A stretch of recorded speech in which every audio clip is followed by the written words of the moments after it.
Clicked on go live now. So Dr. Temple, where are you based in US? Well, I haven't done very much traveling. I've just gotten my first vaccine, and I may do some traveling in March. Just about all of the meetings have been shut down. There's been no meetings to travel to.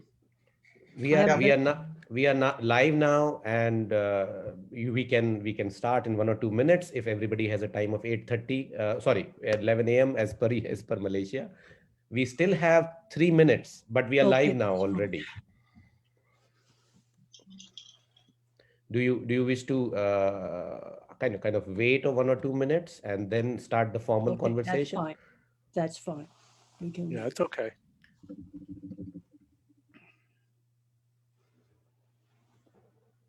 So Dr. Temple, where are you located in the US? I'm in Fort Collins, Colorado, at Colorado State University. Oh, okay. In Western United States. That's where I'm at.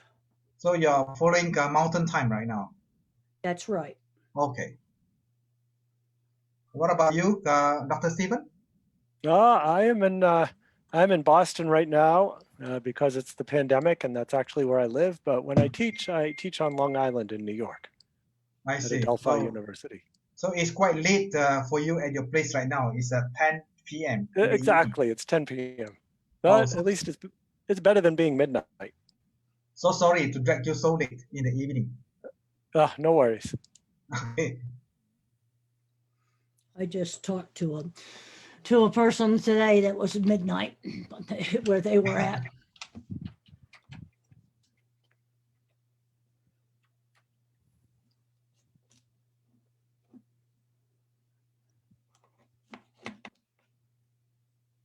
Dr. Temple, yes. Yemi here. Just to say that I'm a big fan of yours. Have your almost all your books, and Dr. Shaw too. I'm a parent and advocate for people with autism, especially those who are high functioning autism, Asperger's. Well, it's good to be here. Yeah, it's an honor to have you and Dr. Shaw here as well. Great to be here. Yeah, we are also very grateful to be here today. Yeah, Dr. Temple has been like inspiration for me, especially to help with my son who's having autism spectrum, where I use some methods to squeeze him, to calm him down in the early stage. Does that help? Yes, it helps him even now, until now. Well, that's good. Yeah, he's 18 years old now. He's 18 years old? Yes. And what's he doing now? He's in a special ed. He's in we are in Malaysia, so we have a special education for them. Yeah. So he's still in school. And he's very interested in my baking classes. And has he ever had a job? Yes, he has been going to a bakery. It's like more to a training process for him, where he's very excited to go. But the problem with him is he's very routine based. So since we have this pandemic now, he find it very difficult to take it where I have to stop. Well, he doesn't like change. Well, we're getting the cue that we need to start. Yeah, that's right. Okay, so this is 8:30 now. Temple, just saying hi. I am Manish and I am in India now. And we have been doing 1 or 2 programs together with you and Stephen, with people in Sri Lanka, people in India, and now people in Malaysia. Stephen knows me very well. We kind of chat almost every day. So we can now start, I think, formally. And I would ask Dr. Shai to kind of open the session. Are we going live now? We are live. We are live. You can check on your page as well. Yeah, we are live now. We are live. Yeah, I can see another echo coming. So because probably somebody is also listening to the. Okay, right. So good morning. Selamat pagi and salam sejahtera to all the participants from Malaysia and other parts of the world who are joining us today. My name is Dr. Shai. I am a special education teacher by profession attached to Ministry of Education Malaysia and one of the advisor as well as parent advocate for the National Family Support Group of Children and People with Special Needs. Along with me today in the same platform are the other two advisors from our support group. Happy to introduce Mr. Elvin Tior, advisor and parent advocate, and also Professor Dr. Toh Teck Hock, a pediatrician from the Sibu General Hospital Sarawak, Ministry of Health Malaysia, as one of our professional advisor of this family support group. We also have other advocates from other different organizations joining us in this platform today. I also take this opportunity to thank Ms. Eng Lai Ting from NECIC for providing us the technical support. Right, the main purpose of this support group, our family support group, is to be committed in empowering parents. I take the privilege now to welcome Dr. Manish Samnani, the moderator of today's event. Is a consultant occupational therapist at Max Hospital, India, and the current president of Haryana Chapter All India Occupational Therapists Association. We humbly thank you, Dr. Manish, for collaborating with us to organize this meaningful live event today. We, on behalf of the Family Support Group, educators, and parents of Malaysia, would like to extend our warm welcome to the world prominent autism advocates, Professor Temple Grandin and Professor Stephen Shaw, for being with us in this exclusive live conversation today. Dear audience, I can't express how excited and thrilled we are from Malaysia to hear from our speakers today. Without further ado, over to you, Dr. Manish, to take over the session. Thank you. So good morning, everyone in India and also in Malaysia. I'm Manish, and I'm very happy to do a little bit of coordination, a little bit of putting forward some questions to Dr. Temple and Dr. Stephen. Dr. Temple and Dr. Stephen, we have been doing some programs together for various nearby populations. We have done a program for India. We've done a program for Nepal. We have done a program for Sri Lanka, and now we are live here today, very happily to do something for parents empowerment in people and individuals in Malaysia. So just to reiterate, we do have a list of questions coming in from the organizing body, from the parents in Malaysia, which kind of we have put some questions together so that we could be able to take up as many questions as possible during our 1 hour talk today. It would be great to have as many questions, but let's see how it goes. And welcome, Dr. Temple and Dr. Stephen on the program.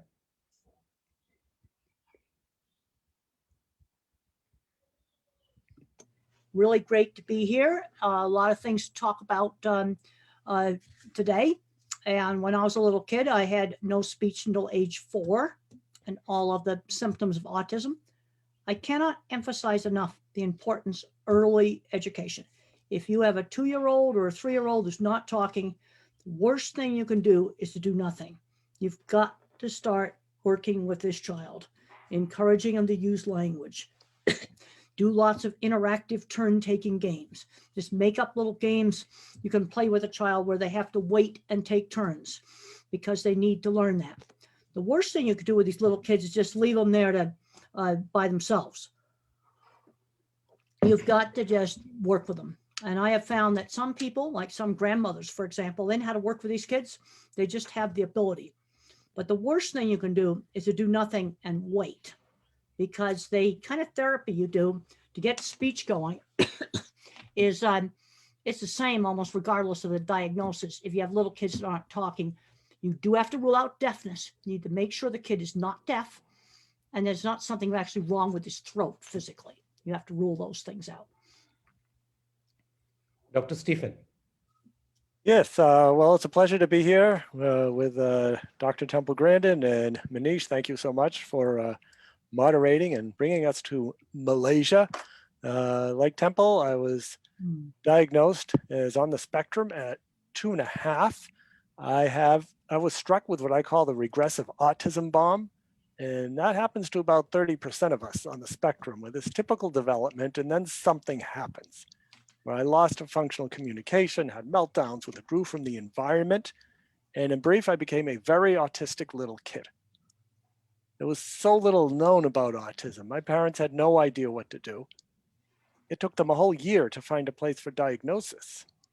And when they did, now it's back to 2.5, the doctor said, well, this kid is so sick, you should send him to an institution, send him away from your family to people who know how to better take care of them. And fortunately, my parents, we're like Temple's mother, like we're seeing ever increasing numbers of parents in India and Malaysia and throughout the world. My parents advocated on my behalf and said I could do much more than just being in an institution. And as a result, they convinced the diagnosing professionals to accept me to their program in a year. And it was during that year that my parents, very much like Temple's mother, had to concoct what we would today refer to as an intensive home-based early intervention program. And this was a program that emphasized movement, music, sensory integration, narration, imitation. And that's just today's terminology, because in those days, the concept of early intervention just didn't even exist. And really what it was parents just desperately trying to reach their child. So what did my parents do? Well, first they tried to get me to imitate them. And that didn't work, perhaps due to a difference in mirror neurons in autistic people. So then my parents flipped it around and they imitated me. So if I was making a strange sound, so did they. If I flapped, so did they. And in actuality, what they were doing is they were meeting me where I was. It's not that they're going to stay there and flap all day with me, but I became aware of them in my environment. And then they were able to move me along. And I think the key implication is that you have to meet the autistic child where they are. What do they like to do? How do they spend most of their time? And you meet them there, you come into their world, and then you're able to move them to your world. You have to build that trusting relationship. And with the work my parents did, speech began to return at age 4. So I cannot overemphasize the importance of early intervention and the importance of meaningful engagement and interaction. So these days, there's many approaches. There's ABA, there's TEACH, there's floor time, there's Miller method, there's daily life therapy, there's relational development intervention, and it goes on and on. And often people get caught up on which approach is the best for the child, which approach is just the best. But I think the real conversation should be which approach and which technique works best for the individual child. And I think perhaps even above that is the importance of intensive and meaningful interaction. So as Temple said, sometimes they could be grandmothers, for example, or volunteers who just happen to be able to get along well with autistic children. And that's what we need to do. That's so exactly it's that interaction piece. And some teachers know how to do this. And one of the things that's really important is getting enough hours with an effective teacher. I'm more interested in that than in what the name of the method is.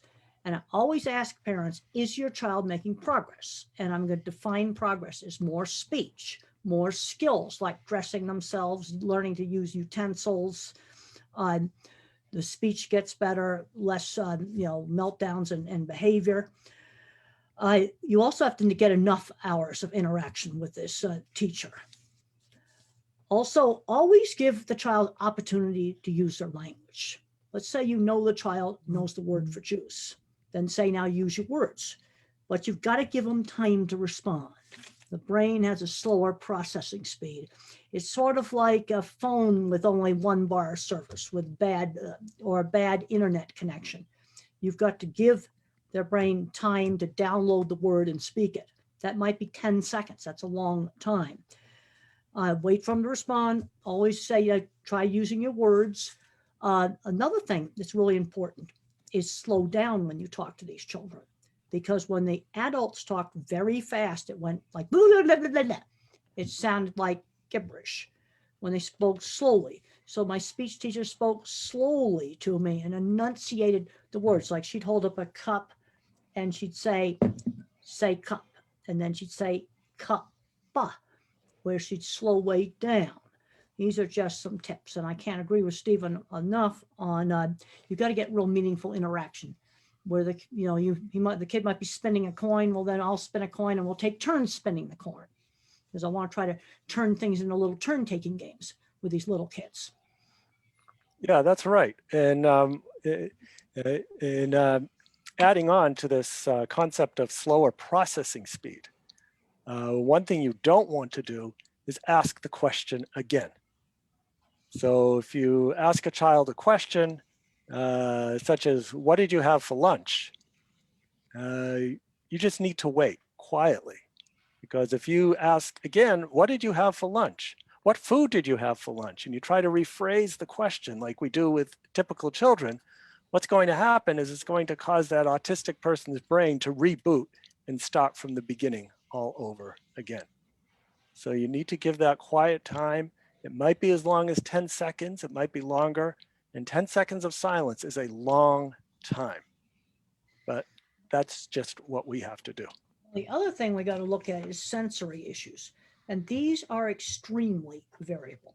I had problems with sound sensitivity. I hated balloons when I was a child because I never knew when they were going to pop. For another child, it might be something's just too bright. The lights are too bright, or they can see flicker on certain types of lighting. One of the things that can help sometimes with sound sensitivity is giving the child or giving them control of it. Let's say he's afraid of the hairdryer, afraid of the sound of the vacuum cleaner, because when it suddenly turns on, it startles them and it makes a fear response. But if the child can turn that vacuum cleaner on and off, or that hairdryer on and off, where they have control, then they might learn to tolerate that sound. Same thing with loud bells, buzzers, things like this. If they can control it, something that was hurting their ears before, they might actually get to like. And some individuals wear headphones all the time to block the sound. But the problem with wearing a headphone all the time, it's going to make your ear more sensitive. It will make it more sensitive. And so have the headphones with you so you have control, but then try not to wear them unless you really, really need them. This having control over this is really important. Yeah, and that's very important. And even right now, I have a Vitamix blender. And that thing is so loud, it sounds like a buzzsaw going off in my head. And I have a hard time using it, even myself, when I control it, when I turn it on, because it's this explosion of sound. So sometimes I might wear something to cover my ears. Yeah. But it's for a short duration of time. It's just moments when I flick it on. Once it's on, I could actually take off the headphones because somehow I've acclimated to some extent. That's the startle response. That's when you right. First turn it on, that's the startle response. There's an excessive startle response. Yeah, and that is a characteristic of autism, especially when you're dealing with the sensory issues.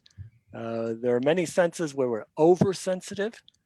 So for example, many of you may think that this hat is a fashion statement. And I suppose in many ways it is. And of course, I always like to promote my university whenever possible, Delphi University. But in actuality, it's an accommodation. Because for me, being under recessed lighting fixtures hanging from the ceiling is probably like looking into a spotlight for most other people. So here's my accommodation. It's simple, it's easy to get. If I lose my hat, I could probably find another one.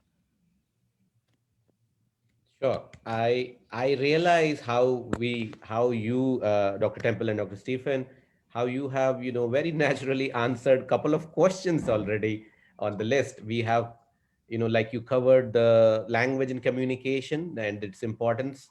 You also covered about sensory, also covered about slow processing as well, and you also covered about what are the parents supposed to do if they want to do something, what is it that they should be starting with. So a couple of questions there, very naturally, instinctively already answered. So thank you so much. Let me start with a question that we have received. It's on the list.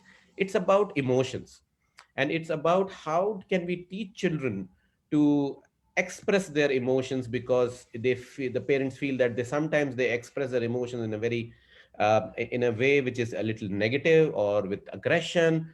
How do we teach them to express their emotions? Or and also the question also relates to this parent has asked Temple and Stephen, both of you, about whether in the adulthood also there is a difficulty to express any of your emotions, and how do you deal with it?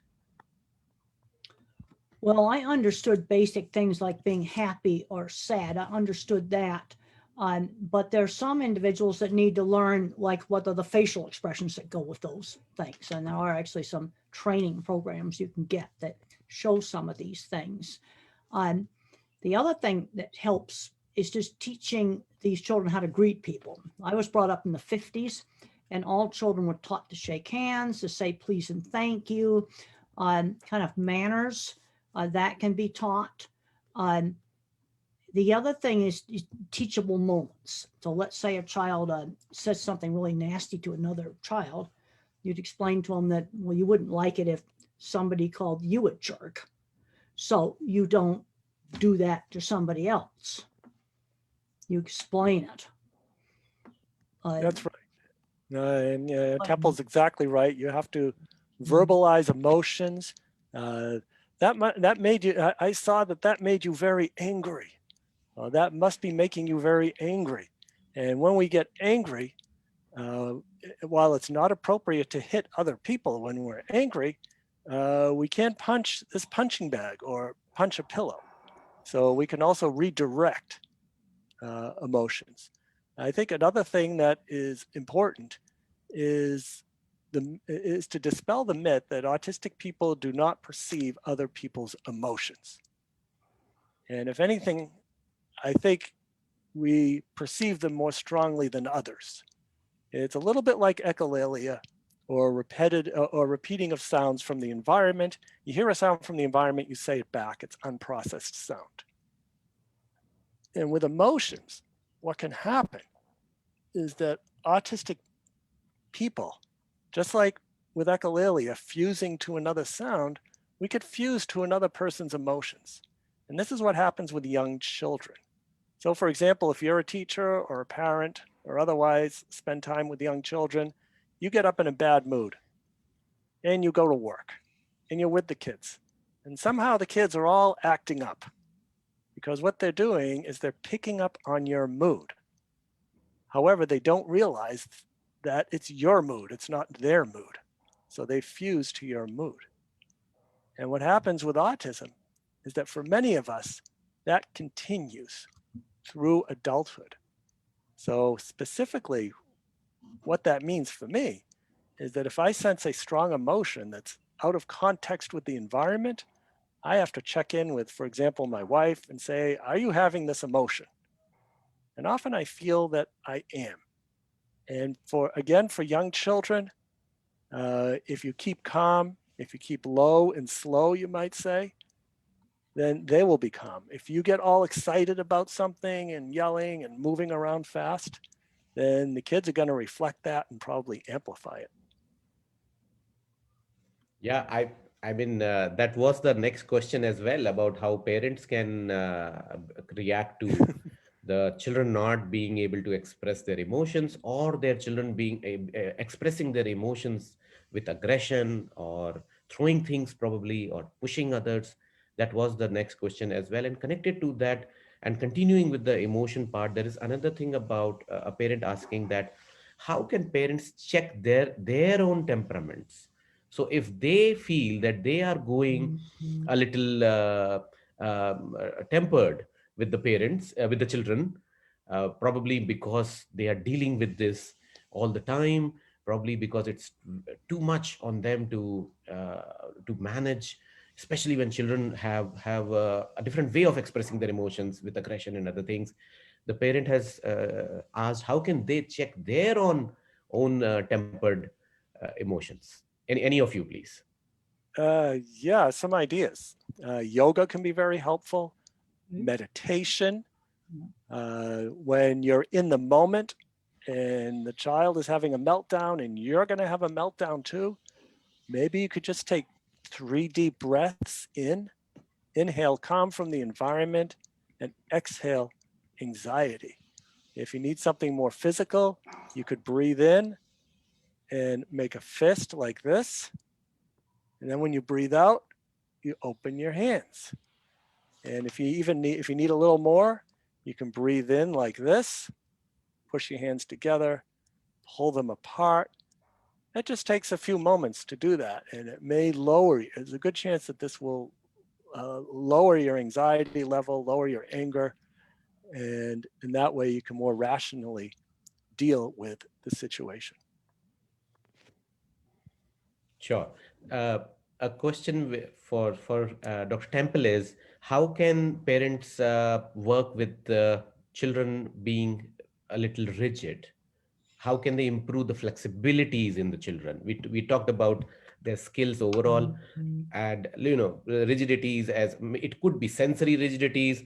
This is the texture that I want. This is the pajama that I would like to wear all the time. This is the door should be open like this. So whether they are sensory or otherwise, how can we make children a little more flexible? Well, one thing you could do is, on some of these things, is give some choices of things that you could do. Okay, we usually have dinner at a certain time, but maybe there might be some reason why it has to be different. Carol Gray has social stories, and one of the things she emphasized is this is what we usually do. Also, the thing to do is kind of vary routines a bit, just a little bit. This is what we usually do, but maybe some other time we'll do something slightly different. I never had a problem with that sort of rigidity. I mean, we had things like dinner was at 6 o'clock, but there was a lot of other things that sometimes it was more flexible. Maybe we'd play a game of cards and maybe we wouldn't. That was something that was more usually after dinner, we'd play a game of cards. And this was when I was probably, like 8, something, we'd play some cards, but not always. So if we didn't play cards that night, I didn't get mad about it, because there might be some reason for not doing it. But teaching that concept of usually. Now there's other things that's always. You never run across the street, you look both ways. Safety rules are always. And those you just have to follow. Safety, those you just follow. They're mandatory. You just have to do them. When you think about choices, it's important, for example, to make sure you eat enough vegetables. So you don't provide the choice, do you want vegetables? Would you like some vegetables? But you say, would you like to have peas, or would you like to have carrots? And that gives the child a bit of oh, sorry. Oh, and that gives the child a sense of control, that they're able to choose. And also with making changes, making small changes, such as dinner is always at 6, and that's just the way it is. But maybe let's have dinner at 6:15 today. And that's an example of a small change, not 8 o'clock. And in that way, slowly introduced increasing amounts of change to the person's life. Well, I want to get back to the teachable moments, like things like, that's good. Let's say I stirred my drink with my finger.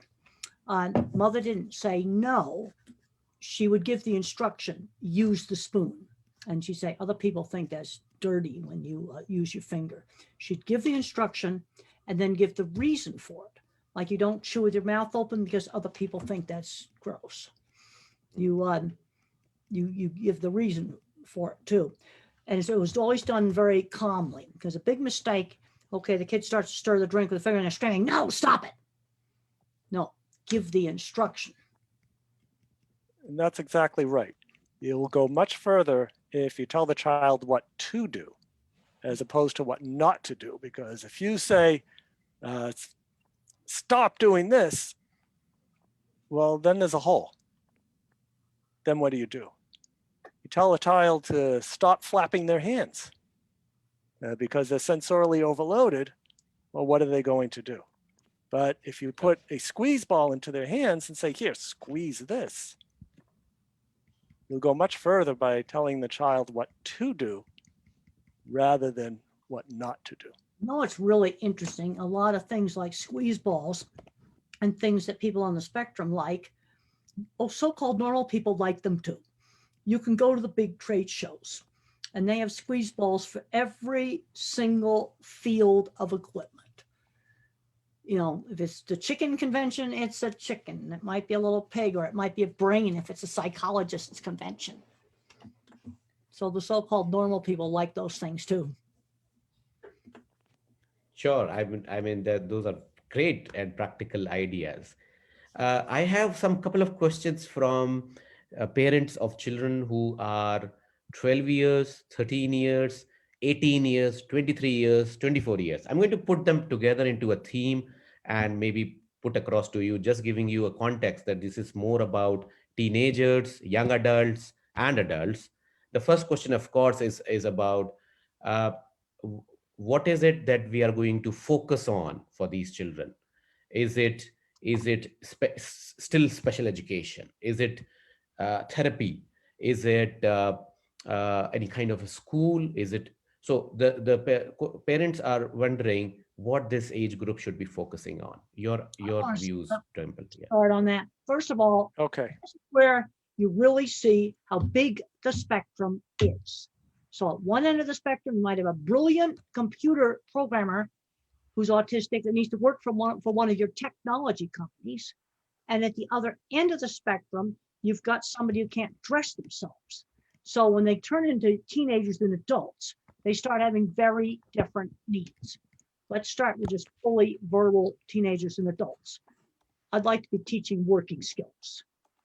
You know, chores for younger kids, little jobs they could do, like go and help out in a shop. You got lots of little shops in Malaysia. I've been there. And I look at those places and I go, perfect place for a 12-year-old to help out in the shop, to start learning how to do tasks on a schedule where somebody else is the boss.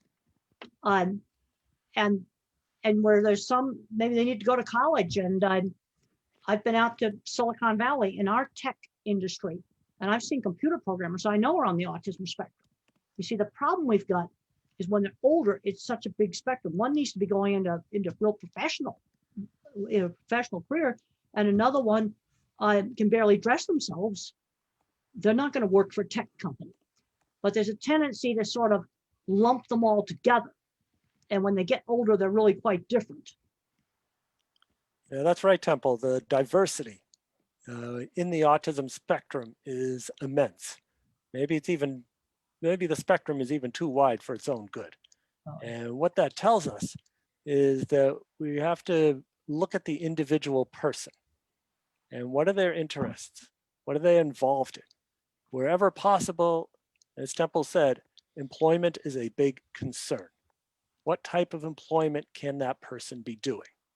And there's employment for people, for many people throughout the spectrum. I mean, some may be professionals, some may be professors, they may be engineers, something like that. Others may be doing jobs such as keeping things clean or fixing bicycles or managing a stockroom. You did fixing bicycles. Yeah, I Yes. certainly did. I got fascinated with bicycles at age 8, and I got it to a point where I could take a bicycle apart down to the ball bearings and get it back together again, and it still worked. There weren't any pieces left over. Eventually, that turned into fixing bicycles for customers on my paper route So that's another example of a kid-sized job that I had. And then working as a bicycle mechanic in bicycle shops and opening up my own shop fixing bicycles in college. And that was a great way to earn money to pay for college. And had my trajectory gone in a different direction, maybe I'd still be a bicycle mechanic or managing a bicycle shop, and I'd be having a good time doing it because that's an area of strength and interest. I want to talk about different skills. People with autism and some of the other learning differences often have uneven skills. Like, I'm a visual thinker. I'm very good at art. My mother always encouraged my drawing. That became the basis of my design work. Also good with mechanical things. And then you have people that are more mathematical. There's two kinds of thinking. And I've discussed that in my book, The Autistic Brain.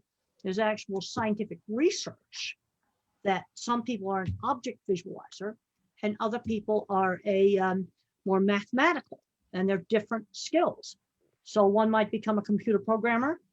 Another one would become an industrial designer. That's the kind of things I did with livestock industry, or a mechanic. I've worked with skilled tradespeople that I know are on the autism spectrum, and they could build anything. And then you have other people that are word thinkers. So we need to be building on the area of strength into something that they can do for the rest of their life.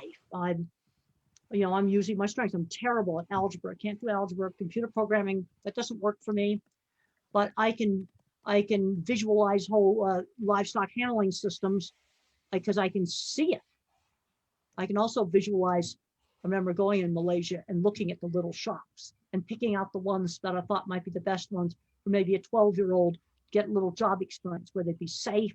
The shop owner would be a great mentor, and they'd learn things like being on time, learning how to talk to customers. It would not have a lot of multitasking. Multitasking is a problem. A busy takeout window would not be a very good job. Also, I'm sorry I sometimes interrupt, but I've got slow processing speed, and I have a hard time sometimes timing. Sure. And continuing with that kind of age group, there are two more specific questions that I would like each of you to maybe take each. One is about handling puberty, and one is about handling the behavior piece at this age. So in comparison to children who are at a younger one, parents at this age start feeling that probably my child wants to take control. And that is why this whole behavior thing is coming up. They believe that the child has an urge and a kind of a need to take control of the whole situation. Well, you have to look at what's causing behavior. Okay, if you have a gigantic big temper tantrum meltdown in the middle of the train station, that is probably going to be sensory overload. Absolutely. You have to figure out what's causing it. If you have a nonverbal person, they can't tell you their stomach hurts or their ear hurts or their tooth hurts. You have to rule out a painful medical problem. And the other thing is, if a person cannot talk, it is very frustrating. I can remember the frustration of not being able to communicate. Then we got to give them some way to communicate. There's some that can learn to type on a tablet with a text messaging program. And then there's some individuals that will throw a tantrum just to manipulate. So you have to figure out, is it sensory? Mm-hmm. Is it a medical problem that's painful? Frustration because they can't communicate, and we've got to give them a way to communicate. Or they sometimes learn how to manipulate people with throwing a fit. That's what you have to figure out. And it's very, very careful. You must be very careful not to mix up a sensory problem like a meltdown in the train station with something that's purely behavior. Because you're going to treat them very, very differently. The meltdown, you're going to have to either teach coping strategies or maybe just avoid the train station during busy times. If it's a tantrum where the child just doesn't want to be there, and they want something else, well, that has a very, very different behavioral resolution. Well, I think of one example where a child manipulated teachers and parents, and he knew that when mom was driving and they approached McDonald's, he would scream and she'd stop and get him a hamburger. Now, he didn't do this when dad was driving because dad wouldn't stop at McDonald's when he screamed. You see, that's an example of behavior, where if there's a lot of loud noise like fireworks or something like that, or loud horns honking, that could be sensory. That's a different reason. This is why we have to figure out what's causing a behavior. Is it biology, or is it behavior, or is it something like frustration with not having a way to communicate? And that's probably the most important thing that you can give or provide for an autistic person, is a reliable means of communication, whatever that is. So it might be pointing at pictures, it might be sign language, it might not be verbal communication like the way we're talking now. And there's a myth that if you teach a child an alternative means of communication, that they're going to become lazy and they're not going to bother to learn how to speak. But in actuality, what teaching them the function of language is through an alternative means suggests is that if verbal interaction is going to occur, it's going to occur faster than if you just insisted that the person talk. Now, the world is a talky world, so anything you can do to encourage verbal interaction, I think that's good. But there also comes a point in time where you've got to realize that maybe this child, adult, whoever it is not neurologically set up to talk the way we do. So then we got to focus on the alternate means of communication. And there's some individuals who can type independently. And one of them is Tito Mukhopadhyay. He's from India. And he does a lot of flapping. He's completely nonverbal, but he types completely independently. And he describes sensory problems where, it's very hard to screen out all the noise.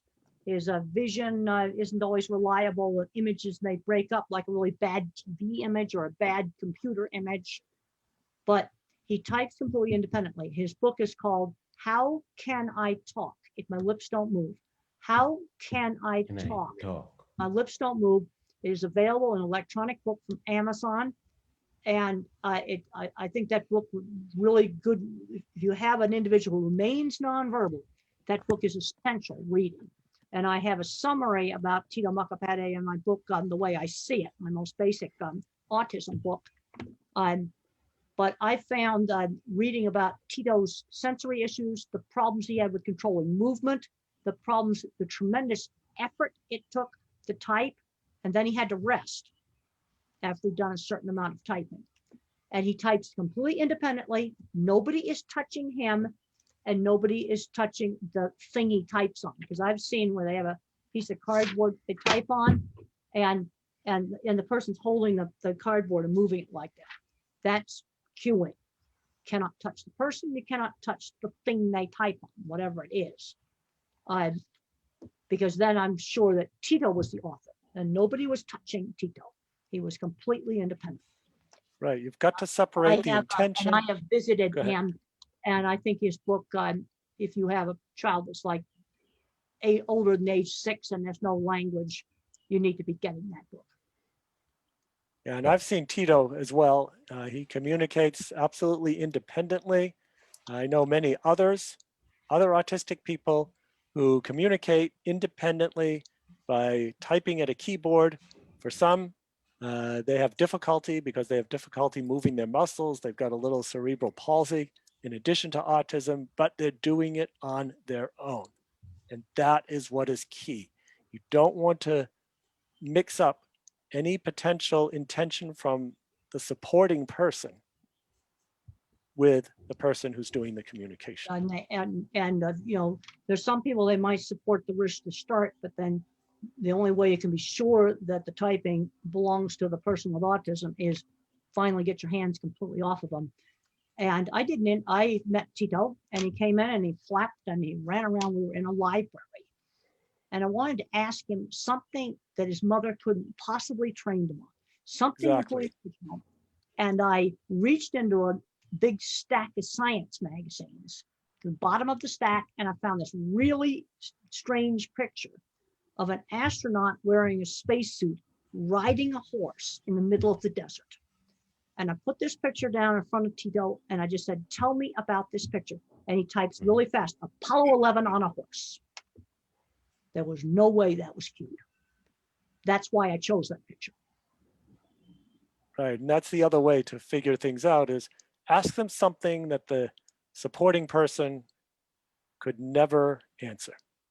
Well, that's just it, because his mom said, well, Tito wants to tell you about autism. I go, nope, I'm going to have him tell me about something that she wouldn't know about.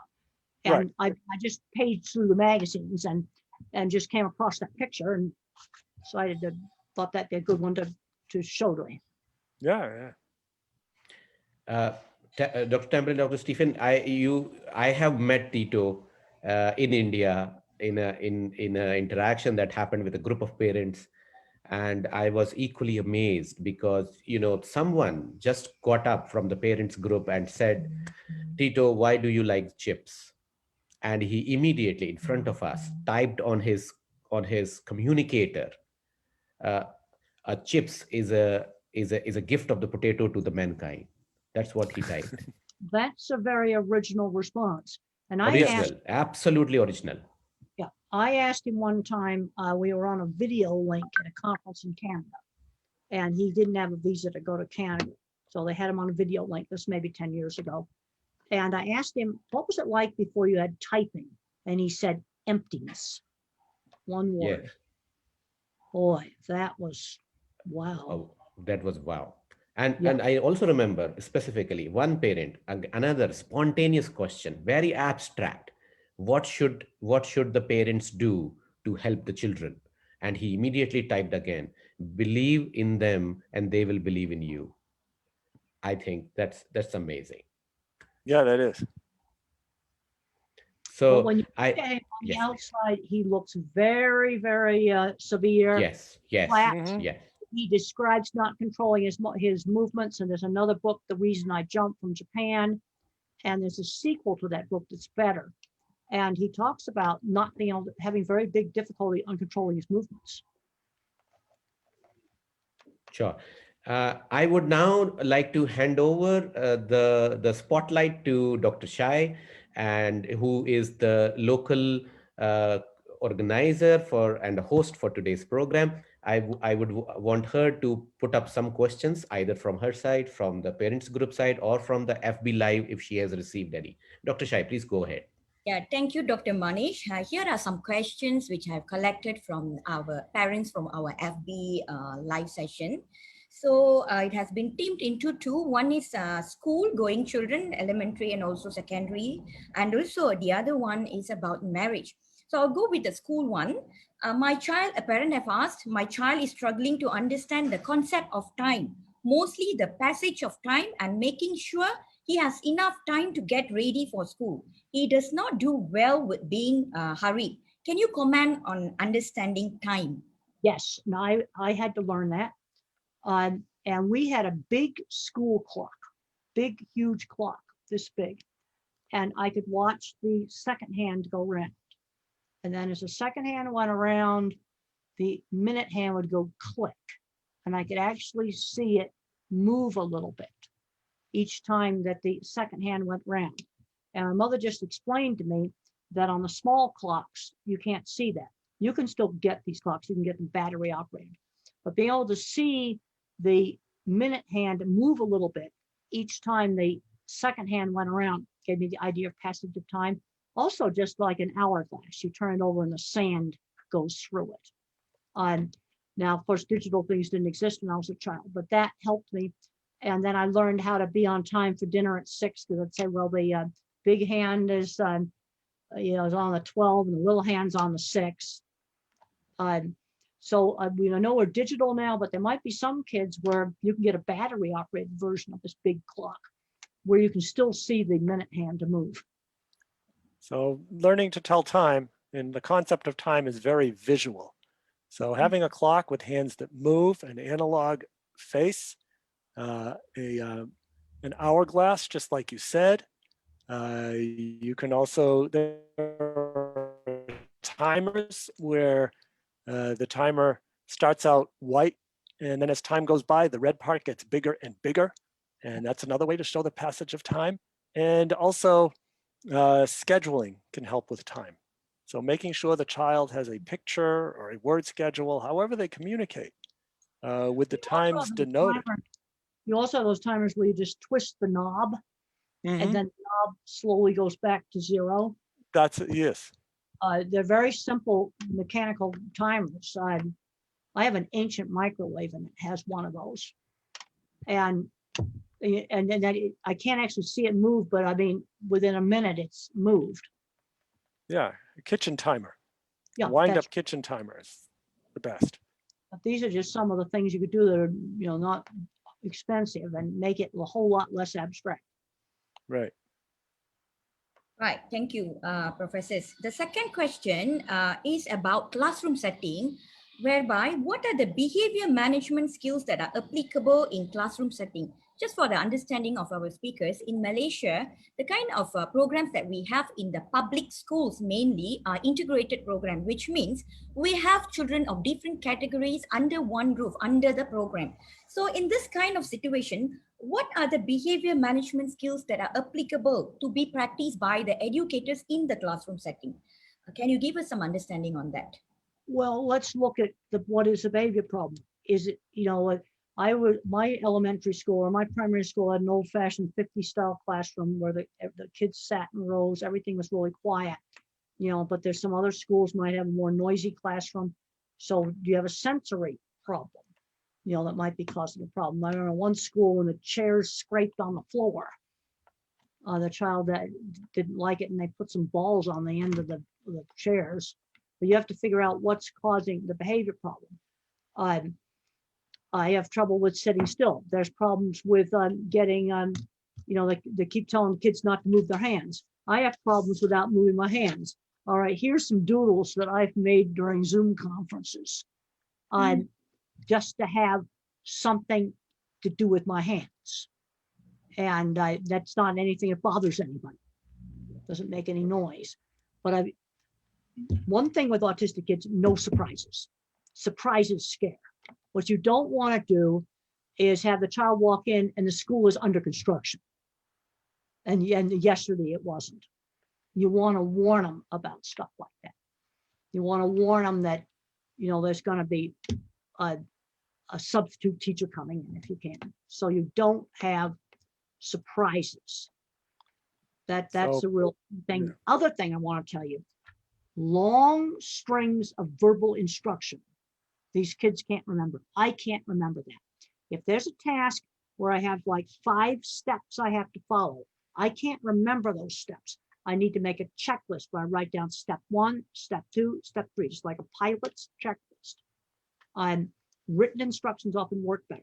That's another little tip. And these are very good ideas. And an example of doing that might be to have a class agenda for the student, for the autistic student. But then again, why not have that agenda on the board or written up on a big poster board so that all the students can see it? And in that way, the curriculum becomes more accessible to more people. And certainly those long strings of information, they were always difficult for me as well. So having information presented in verbal form, in written form, and a graphical form, a picture form as well. So use all the senses, use as many as you can.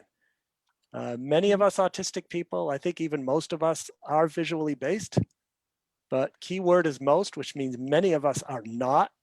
I know many autistic people who are so non-visually based that they can't even read a map. Well, those are the do. And I get asked all the time, how do I figure out what kind of a thinker a kid is? When he's 7 or 8 years old, this is when my art ability showed up. The art kids and the mechanical kids are going to be good at drawing. And if they have access to tools and they'll like to make things, the mathematical kids will be good at mathematics. And the word kids often love history. They'll love facts. They'll love sports facts, things like this. It's the kind of stuff they like. And when you want to work on, building on those strengths. Now, when I was 8 years old, I did not know how to read. And my teachers were very concerned about this. and they were using sight words in my school. That didn't work for me. Mother taught me with phonics. She taught me how to sound out my words. So some children will learn sight words, and other children are going to learn to sound out their words. Use the method that works. And Mother taught me with phonics, and within about 2 months, I went from no reading to about a 12-year-old level of reading very rapidly. Try different methods for teaching some of these things. Right. Thank you, speakers. There's one last question also from FB Live. This is about ASD adults on marriage. So the parent is looking forward to ask your advice on ASD adults getting married and having children. Thank Well, you. the ones I've seen where it's been really successful, where there's a shared interest, 2 computer programmers, people that have a shared interest. I'm single. I'm kind of like, career is what I'm all about, but there are some successful marriages, and some of the best ones are the 2 the spouses often have the same interests, and that's how they met, through shared interests. There's a lot of my friends. That's right. Second, shared interest. That's how I met my wife. Music being a special interest, a focused interest of mine. We met in music school, initially reviewing each other's homeworks, then doing things socially, and then moving on to being significant others, boyfriend and girlfriend, and eventually getting married. We've been married for over 30 years, and she's not on the autism spectrum. And just like the rest of the population, some people, it's good for them to marry, they can marry. Other people make decisions not to marry. And it's really a matter of what's best for that person. Right. Thank you, professors. I hand over the session to Dr. Manish now. Oh. Yeah, hi. So there were some questions about young children and their speech, I guess, and where they talked about brain stimulation as an approach, stem cell as an approach, whether vaccination really affects them.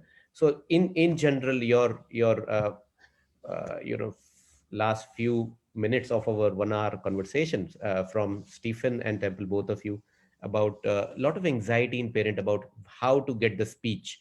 Where will it ever come or not? For how many years we would need to do therapy to get the speech? Should we look at other ways of getting speech? Say, for example, the other things like brain stimulation or any other. Well, Your comments, please. Yes. Some children are not going to learn how to talk. And that's where we need to have other methods like a picture board, picture exchange. You could use a just text message program on a computer to type with. Tablets work the best because the print appears right next to the virtual keyboard. Things like brain stimulation and stuff like that. There's a lot of expensive stuff out there that doesn't have any evidence on it. And let's just get something for the child to type on. Just a sign language, something that you can teach them to do easily. And autism is mostly genetic. It's the same genes that make human beings have a gigantic big cortex, are the same genes involved with autism. It's a continuous trait.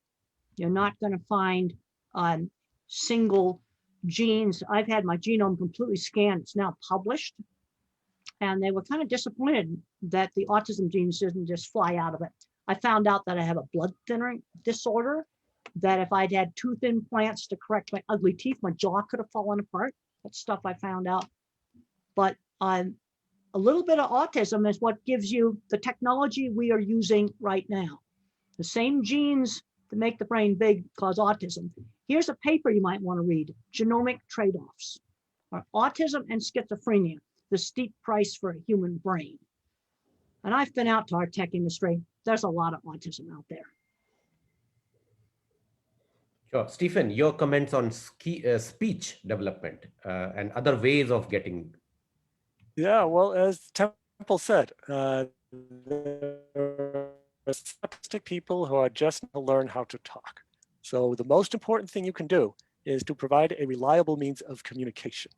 And again, be that sign language, be it pointing at pictures on a tablet or typing on a keyboard that's on a tablet, a computer, using a bunch of picture exchange communication system pictures on pieces of cardboard, on a communication board, whatever it is, you've got to get that language going.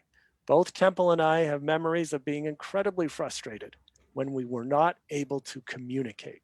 That's probably one of the most frustrating things that a person can experience. And then if speech is going to occur, it's going to occur faster because the autistic person has an understanding of how language works. Well, and then on the echolalic kids, there's basically 3 ways that the brain doesn't understand language. When grown-ups talk fast, it went into gibberish. So that's auditory processing. That's why you have to slow down. Then I had some expressive problems. I had trouble getting my speech out. Then you have an echolalic child and they'll memorize an entire script for a movie, but they don't know what it means. So one of the ways to help that child learn what movie scripts mean is pick some phrases out of that movie script and use them in the real world. And because echolalic individuals say something like, well, speech therapy was just meaningless drills. They have the speech, but they don't know what it means. And so find some phrases in the movie you can use for real. That's what you would do with the echolalic kids. So those are 3 ways you can have you have problems with language. But there's some kids that are not going to be able to speak, and we've got to give them other ways. And some can learn to type.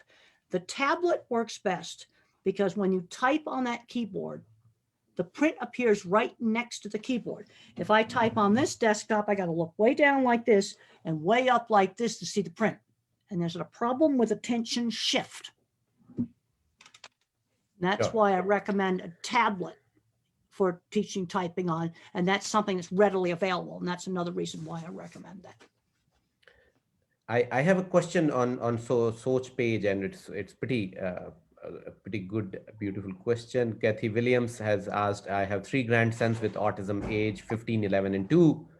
And the question to Dr. Temple and Dr. Stephen is, if you have any of your book out there to make me understand more about autism, the things I can do with them to calm them when they are upset. Well, the way I see it's my most general book. It is available electronically. Off of Amazon's probably the easiest way to get it. Stephen's got some books, but that's for working with the kids. It's got those scientific references, and it's only been updated last year, so the information's current.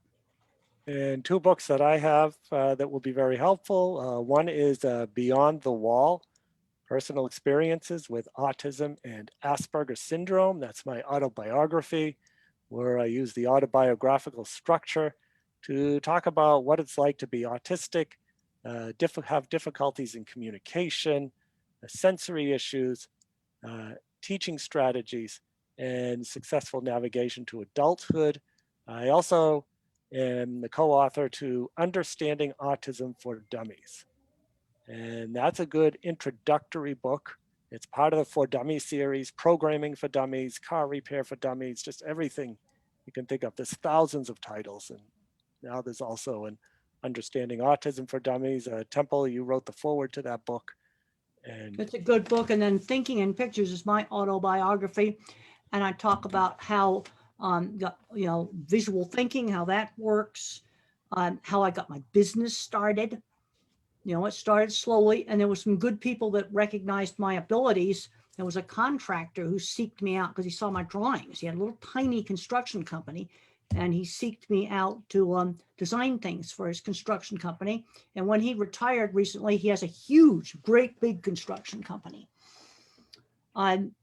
Mentors will get attracted to ability. I had a fantastic science teacher because I was a bad student in high school.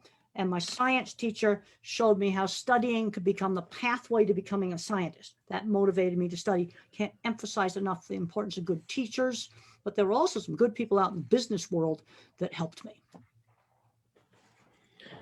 And that brings up the concept. Mentors are so important. especially for us autistic people who can help translate, you might say, the typical world to the autistic person. In fact, I have a comment here from on the page by Heather Rickert Walker. Thinking in pictures helped us many years ago. Highly recommended. Highly recommend. Thank you, Dr. Grandin. With that note, I would like to hand over once again to any of the parents who are on the Zoom meeting as of now to ask. I think we might have a minute or two that we might request both our speakers to extend.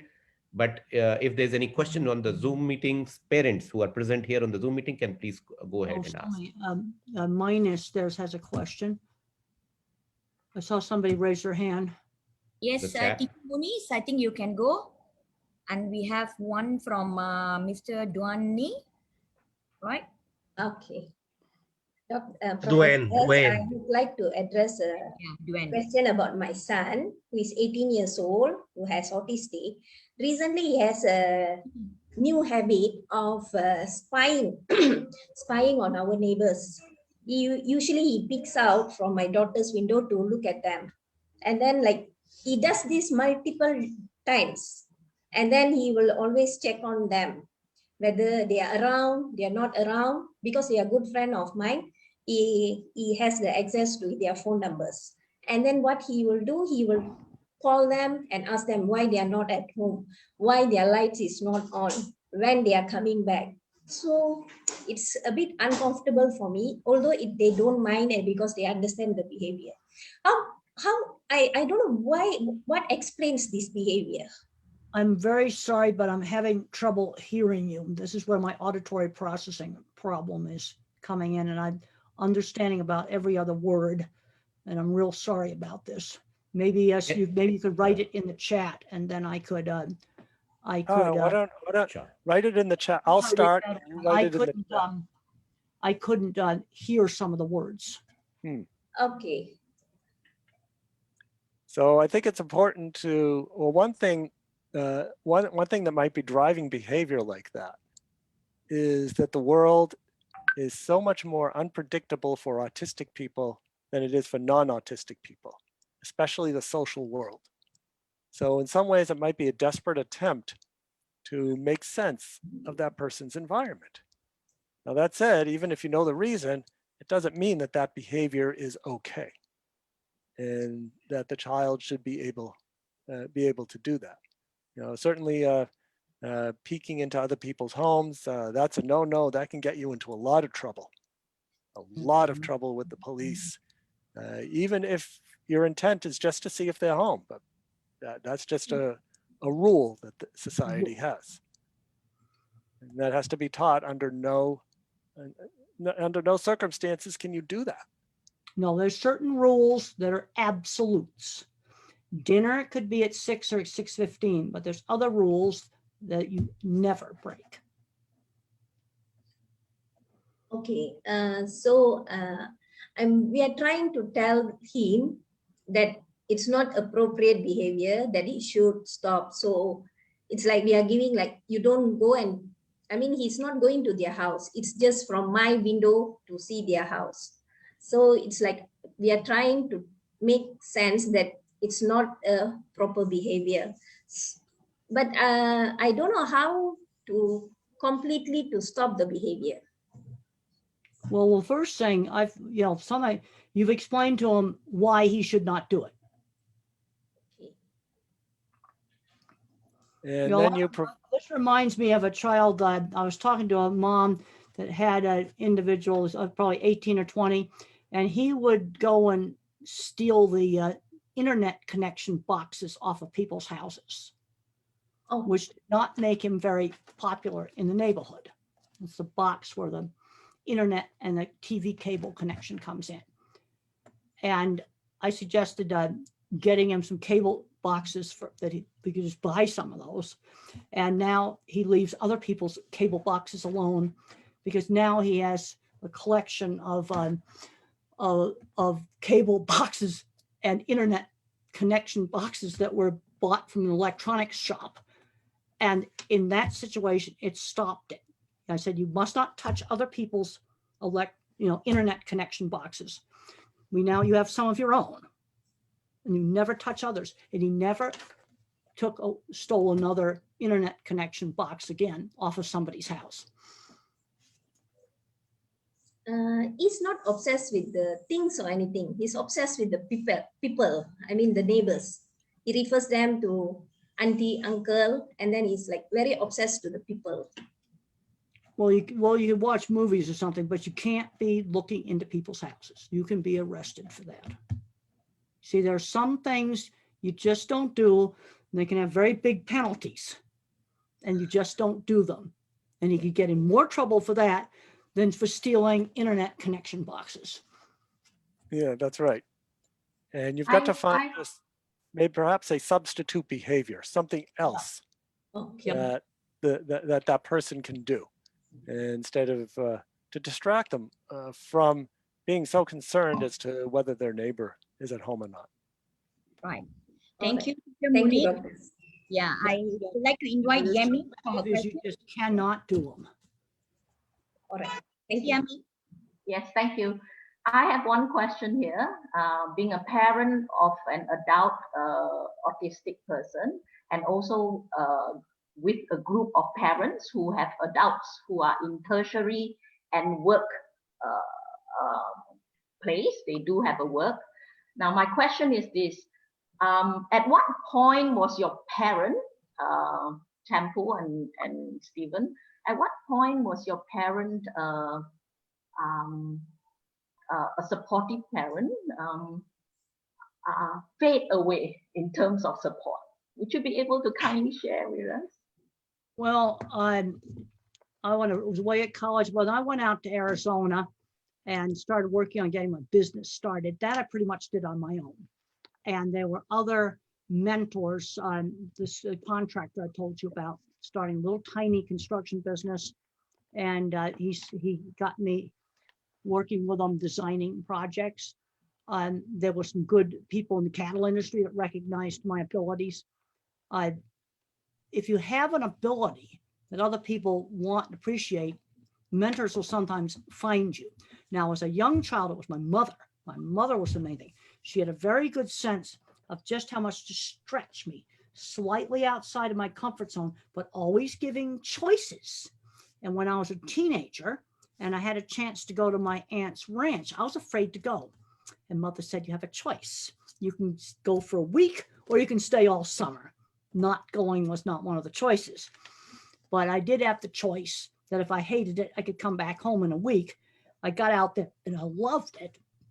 And I'd never been in the Western United States before, and I loved that.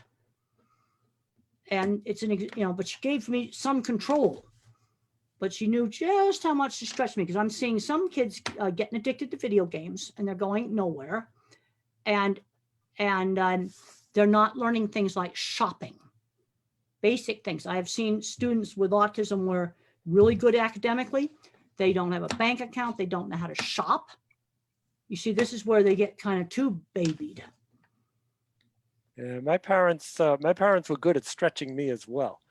For example, even we had a grocery store that was a 5 or 10 minute walk away from home.